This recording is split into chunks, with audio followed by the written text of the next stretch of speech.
क्योंकि बहुत सारे टाइप्स वाले क्वेश्चंस भी हम लोग यहाँ पे इंक्लूड करने वाले हैं। तो देखिए, जैसे sexual reproduction involves fusion of two compatible gametes.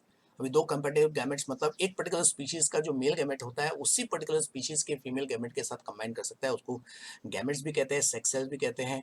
जैसे मेल सेक्स सेल्स को जनरली स्पर्म कहते हैं अगर वो मोटाइल है, और फीमेल को एग सेल कहते हैं। ओके, टिपिकल फ्लावर के पास 4 डिफरेंट वर्ल्स होते हैं, जैसे आपका आउटरमोस्ट कैलेक्स, फिर करोला, फिर androecium and gynoecium.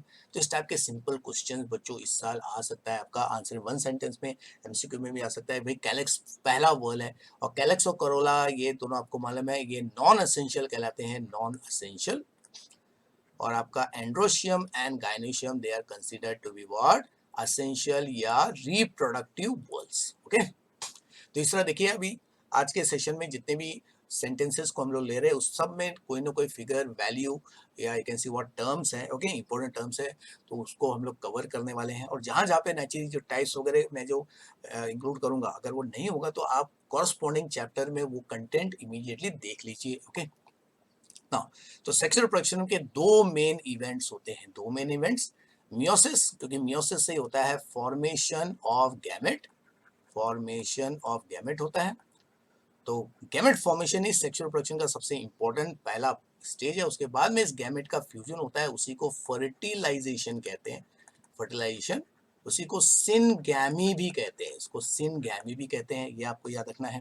Then in डाइथिकस anther, अभी डाई मतलब टू, थिकस का मतलब होता है कंपार्टमेंट, यहाँ पे लोब्स है।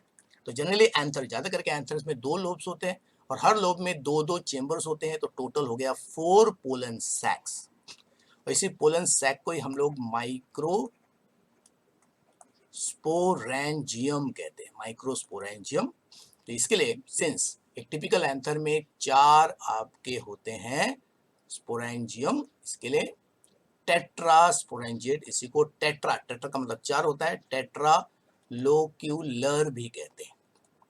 Then the wall of mature anther जो है उसके पास 4 लेयर्स होते हैं, बाहर से अंदर देखा जाए तो। देखिए अभी यहाँ पे देखो, कुछ केसेस में मैंने आपको यहाँ पे मेंशन करने वाला हूँ कि कितने होते हैं लेयर, 4 लेयर होते हैं, 2 टाइप्स होते हैं। तो अगर मेंशन नहीं होगा तो कॉरस्पॉन्डिंग किसी कंटेंट को आप टेक्स्ट बुक में से मार्क कर लीजिए, देख लीजिए। तो वॉल ऑफ मैच्योर एंथर के पास 4 लेयर्स होते हैं, उसमें आउटर मोस्ट होता है एपिडर्मिस, उसके बाद में होता है एंडोथीशियम, और इसी एंडोथीशियम की वजह से एंथर वॉल ब्रेक होता है।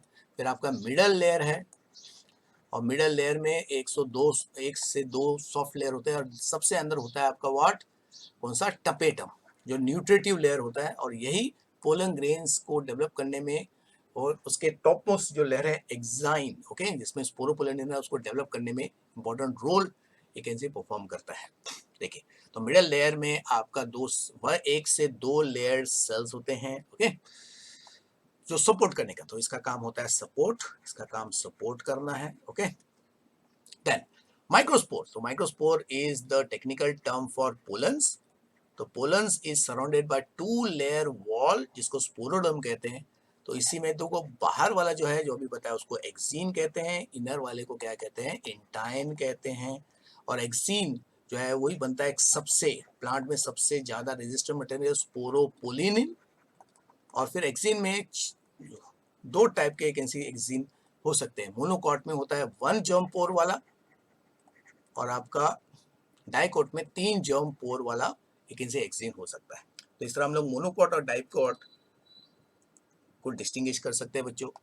देन जनरेटिव सेल्स, अभी पोलन जो एक्चुअली प्रोड्यूस होता है वो 1 सेल्ड ही होता है, लेकिन फिर माइटोसिस करके 2 सेल बनते हैं, जनरेटिव सेल और आपका वेजिटेटिव सेल। वेजिटेटिव सेल से पोलन ट्यूब बनता है। अभी जनरेटिव सेल जो है वो फिर माइटोसिस करके 2 नॉन मोटाइल मेल गैमेट तैयार करता है, और फिर इसको ले जाने के लिए पोलन ट्यूब की जरूरत पड़ती है, इसको साइफोनोगैमी कहते हैं, बाद में आ जाएगा इधर हमारा फिर से। फिर पोलन वायबिलिटी, तो राइस और व्हीट जो आपके कैन सी व्हाट्स सीरियल्स हैं, उनका वायबिलिटी खाली 30 मिनट्स है, यानी कि एक बार वो लैंड करते हैं आपके स्टिग्मा पे तो 30 मिनट्स के अंदर नेचुरली वो जर्मिनेट होने चाहिए। ओके, यानी कि पोलन के रिलीज होने के 30 मिनट्स के अंदर नेचुरली उनका पोलिनेशन हो जाना चाहिए। ओके, और उसका जर्मिनेशन होना चाहिए। ओके, देन टिपिकल कार्पेल के पास 3 पार्ट्स होते हैं, ओवरी, उसी के अंदर होता ओव्यूल, एक या एक से ज्यादा ओव्यूल, ओवल से ही सीड बनता है, ओवरी से ही फ्रूट वॉल बनता है, और स्टिग्मा पे ही आपका पोलन जर्मिनेट होता है। इस टाइप के सिंपल सिंपल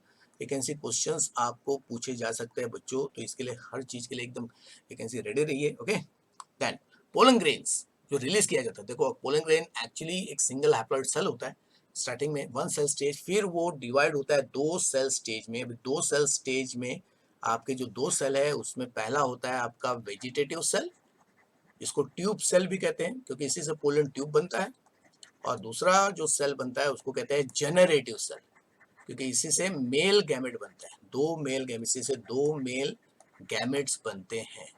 ठीक है, तो जनरली पोलन ग्रेन्स को जो रिलीज किया जाता है वो दो सेल स्टेज में रिलीज किया जाता है। MMC मतलब microspore mother cell in case of both male as well as female. इसके लिए जो मैंने जितने भी एब्रीविएशन वाला है उसका मैंने फर्स्ट सेशन में मैंने एब्रीविएशन वाला कंटेंट देख लिया, तैयार किया है। ओके, तो एक MMC मियोसिस करता है, इसी के लिए उसको मियोसाइट भी कहते हैं। तो कोई भी सेल जो मियोसिस कर सकता है उसको मियोसाइट्स कहते हैं। ओके, तो वो तैयार करता है चार हैप्लॉइड सेल मेगास्पोर, चार मेगास्पोर्स तैयार करता है जो लीनियर टेट्राड, लीनियर तरीके से अरेंज किया जाता है। पोलन जो तैयार होता है वो टेट्राहेड्रल टेट्राड के रूप में, क्योंकि पोलन ही माइक्रोस्पोर है। तो मेल MMC जो है वो माइक्रोस्पोर बनाता है चार, वो भी टेट्राड कंडीशन, चार का ग्रुप होता है, लेकिन वो टेट्राहेड्रल वैकेंसी अरेंजमेंट होता है। फीमेल में इट इज लीनियर टेट्राड, और इस लीनियर टेट्राड में आपको मालूम है कि एक ही फंक्शनल रहता है। तो जो फंक्शनल मेगास्पोर होता है वो होता है चलाजा एंड वाला, चलाजल एंड वाला जो आपका मेगास्पोर है वो बच जाता है। फिर वो तीन सक्सेसिव खाली न्यूक्लियर डिवीजन करके 8 न्यूक्लियर को तैयार करता है, तो उससे बनते हैं 8 न्यूक्लियस। ओके, तो total 8 nuclear formed in functional आपका व्हाट मेगास्पोर, तो ये आपको याद रखना है। ओके, तो इन 8 न्यूक्लियस का फिर 3 ग्रुप्स बन जाते हैं, 3 ग्रुप्स में वो बट जाते हैं। ओके, तो इस पे देखो क्वेश्चन आने का चांस है, देखिए क्या है। तो एक न्यूक्लियस दोनों एंड से एक्चुअली सेंटर में आते हैं, तो उनको पोलर न्यूक्लियर कहते हैं, सेंट्रल न्यूक्लियर कहते हैं, डेफिनेटिव न्यूक्लियर कहते हैं, सेकेंडरी न्यूक्लियर कहते हैं। तो ये सब आपका अलग अलग टेक्निकल टर्म्स है जिसको आपको याद रखना है बच्चों।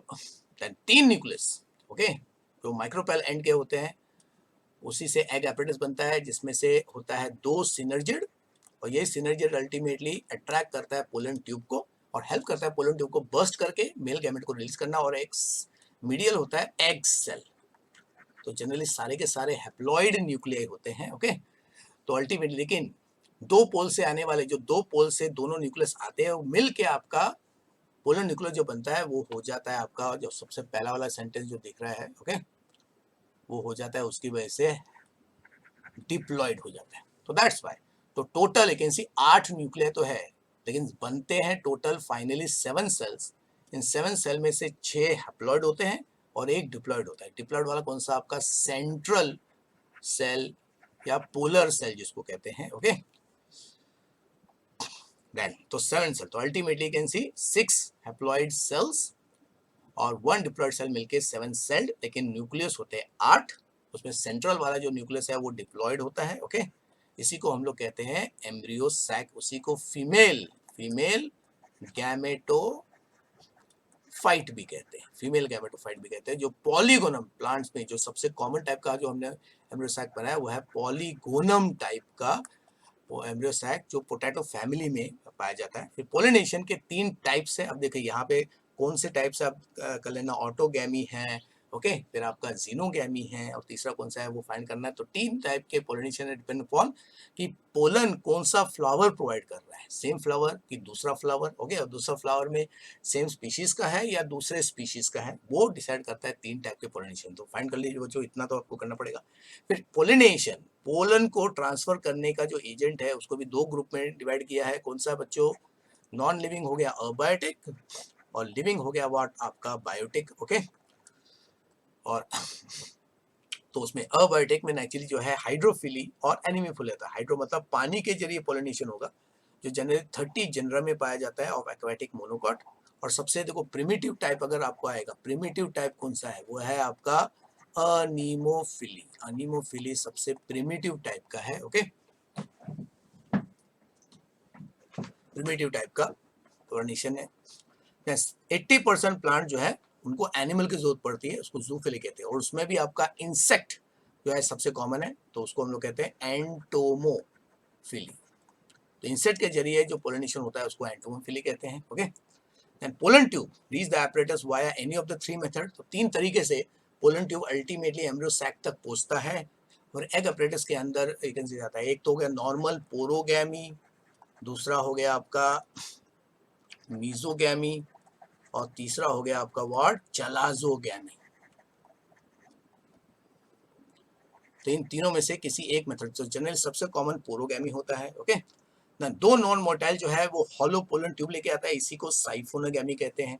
ओके, तो सिंस प्लांट्स में मेल गैमेट नॉन मोटाइल होता है हायर प्लांट्स में, तो इसके लिए उसको ले जाने के लिए पोलन ट्यूब की जरूरत पड़ती है। सिनगैमी जो फर्स्ट फर्टिलाइजेशन है और ट्रिपल फ्यूजन जो सेकंड फर्टिलाइजेशन है। सिनगैमी को जनरेटिव फर्टिलाइजेशन भी कहते हैं क्योंकि उससे जाइगोट बनता है। ट्रिपल फ्यूजन को वेजिटेटिव फर्टिलाइजेशन भी कहते हैं क्योंकि उससे आपका पोलन ट्यूब बनता है और उससे आपका एंडोस्पर्म बनता है। ओके, ये दो मेन इवेंट है सेक्सुअल रिप्रोडक्शन इन आपका sexual reproduction by double fertilisation. चलिए नेक्स्ट, तो देखिए अभी पहले बताया तो फर्टिलाइजेशन में देखो 5 न्यूक्लियस का इन्वॉल्वमेंट होता है। तो कैसे, तो 3 फीमेल का, उसमें 2 पोलर और एक एग सेल आ गया और 2 मेल गैमेट्स होते हैं, यानी कि फीमेल के 3 न्यूक्लियस और मेल के 2 न्यूक्लियस। ओके, तो 3 टाइप के एंडोस्पर्म होते हैं, न्यूक्लियर टाइप, आपका हेलोबियल टाइप और आपका सेलुलर टाइप। इसमें न्यूक्लियर टाइप सबसे कॉमन होता है। ओके, फिर cellular endosperm is mostly observed in 72 families of what dicot. ये आपको ऐसा क्वेश्चन में पूछ सकते हैं। ओके, ट्रू और फॉल्स जैसा भी हो सकता है सेंटेंस आ जाए। तो जाइगोट जब डिवाइड करता है तो जाइगोट को आप क्या कहते हैं, जाइगोट को दूसरा नाम है ऊ स्पोर भी कहते हैं। वो 2 सेल्ड प्रो एम्ब्रियो में कन्वर्ट होता है जिसके 2 सेल्स होते हैं। एक होता है आपका जिससे सस्पेंसर बनता है, सस्पेंसर सेल या सस्पेंसर इनिशियल, और दूसरा होता है एम्ब्रियोनल इनिशियल। इसमें सस्पेंसर जो है वो आपका एक ऐसी बेसल सेल माना जाता है और आपका एम्ब्रियोन सेल ये इसको अपाइकल एक ऐसी व्हाट सेल भी कहते हैं। ओके, देन तो सस्पेंसर सेल जो होता है वो एक ही डायरेक्शन में डिवाइड होता है, तो इससे लीनियर फिलामेंटस मतलब लीनियर आपका सस्पेंसर कॉर्ड बनता है जो 6 से 10 सेल्स का रहता है, उससे ज्यादा नहीं। ओके, और जाइगोट जो है वो आपका अल्टरनेट एक ऐसी लॉन्गिट्यूडनल हॉरिजॉन्टल एक ऐसी 3 सक्सेसिव माइटोटिक डिवीजन करने के बाद एक ऑक्टेंट स्टेज में डेवलप होता है। क्योंकि जाइगोट जब डिवाइड होगा, जाइगोट जो है उसका एम्ब्रियो सेल जब डिवाइड होता है तो पहले कैसे डाइट स्टेज, फिर आपका टेट्राड स्टेज, फिर ऑक्टेंट स्टेज। अभी ऑक्टेंट स्टेज मतलब 8 सेल का स्टेज जो है उसके 4 ऊपर वाले सेल और 4 नीचे वाले सेल्स, ये इंपॉर्टेंट है।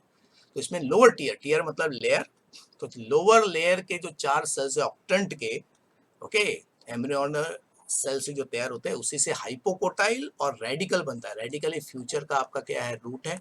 ओके, और जो अपर टीयर के 4 सेल्स होते हैं उसी से प्लिम्यूल जिससे शूट बनता है, और 1 या 2 कोटिलेडॉन, एक होता है आपका मोनोकॉट में और 2 होता है आपका व्हाट डाइकॉट में। ओके, वो तैयार किया जाता है। सीड में 2 डिस्टिंक्ट कवरिंग्स होती हैं, आउटर टेस्टा और इनर व्हाट टेगमेन। ओके, तो टेस्टा नेचुरली आपका आउटर इंटेगुमेंट से बनता है, आउटर इंटेगुमेंट से बनता है, और आपका इनर इंटेगुमेंट से आपका बनता है आपका टेगमेन। ओके, तो इन्हीं 2 कवरिंग को टेस्टा और टेगमेन को मिलके कहला जाता है seed you can see what coat कहते हैं। ओके, या स्पोरोडर्म कहते हैं। तो पेरिकाप, अभी पेरिकाप क्या है, जो आपका ओवरी वॉल है यही डेवलप हो जाता है इनटू फ्रूट वॉल, और फ्रूट वॉल को कहते हैं पेरिकाप। इसके 3 लेयर्स होते हैं, epicarp, mesocarp and what endocarp. Epi outer, meso middle और आपका एंडोकाप वर्ड इनर। तो जनरली कुछ फ्रूट्स में तीनों फाइब्रस होते हैं, नॉन एडिबल होते हैं, कुछ केस में तीनों एडिबल होते हैं। जनरली मीजोकाप एडिबल पार्ट होता है फ्रूट का। एंड ओल्डेस्ट मैच्योर सीड है लुपिन आर्टिकस जो 10,000 ईयर तक वायबल रहता है, मतलब इट कैन जर्मिनेट, तो मैच्योर वायबल सीड। और आपका फिनिक्स डेक्टिलोफेरा 2000 ईयर तक ये क्या है सर्वाइव कर सकता है। ओके, तो कुछ सीड जो होते हैं उनका जो वाइबिलिटी होती है, मैच्योरिटी होती है, वो फ्यू कैन सी आवर से लेके फ्यू डेज हो सकता है, लेकिन कुछ जो सीड जो आपके एग्जांपल्स है they are very can see long lasting seeds.